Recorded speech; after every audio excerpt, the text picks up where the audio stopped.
Yes, that means it's going. Okay. Hi, I'm Jessica Flynn, and I'm here with the lovely drummer of the Nocturnicon, Aaron LeBrun. Hi, I'm Aaron LeBrun. I am the drummer and backup vocalist of the Nocturnicon. I'm also the acting COO of the Nocturnicon LLC.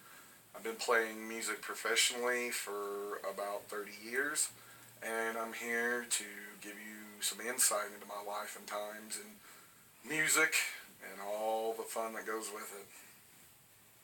Alright, so we're going to start off with, how did you guys come up with the Nocturnicon?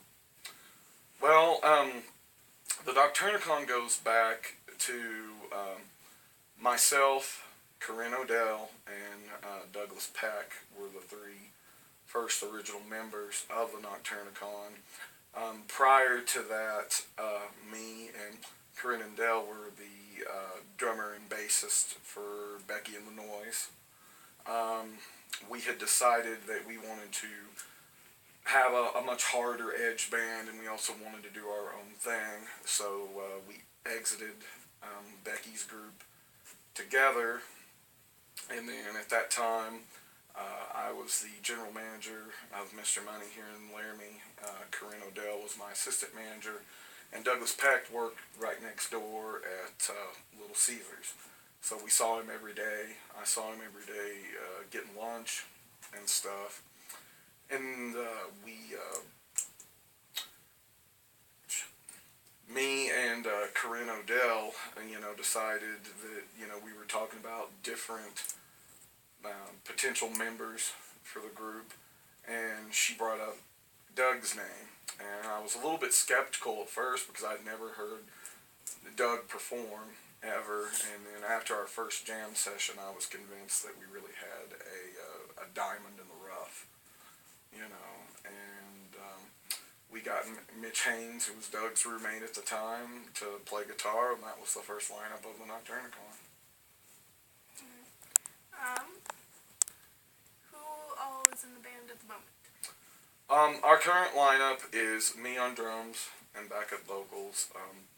Doug Peck is our lead vocalist. Ben Hess is our bassist. Chelsea Zoe Troxel is our cellist. Mark Eitner is our lead guitar player, and Joe Garfield is our rhythm guitar player.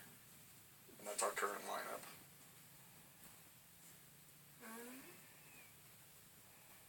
How did you get into playing heavy metal?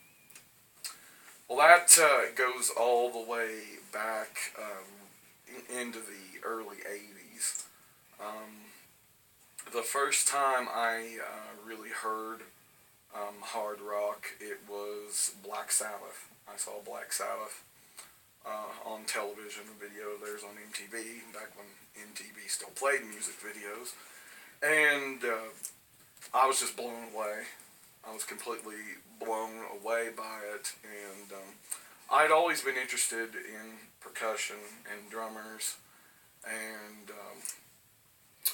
how my first band came about, that was called Nightshade, was myself and my bassist from that band, John Carpentero. We were, this was 1986, and we were, 9, 10 years old, watching the Headbangers Ball on Saturday night, and we said, we were kind of nerdy kids, we were kind of the kids nobody liked, the kind of kids, that got picked on and this and that, and we said,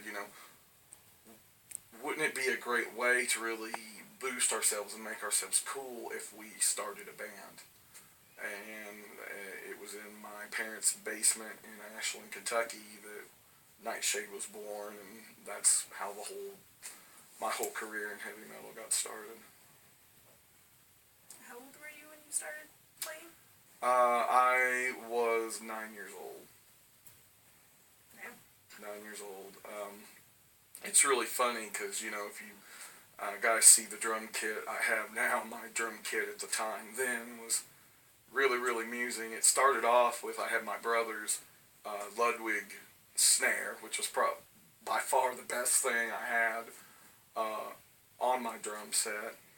And the middle school was gave away an old concert bass drum. It was a huge 32-inch bass drum. So did we lose it? Yeah, for some reason it just stopped. Oh yeah, they record so long and then they... Shit. Could have told us that. Sorry. Okay, I fucking... You can record it and then just start off where you did. Okay, start with that last question again. Now I'll just edit like a motherfucker. How old was I when I started? Okay. Okay, go. Ready? And how old were you when you started playing music? What the No, seriously, it, like, stopped. Your phone was freaking out. Does it only have so much memory, or? It should have quite a bit. iPhones have like thousands of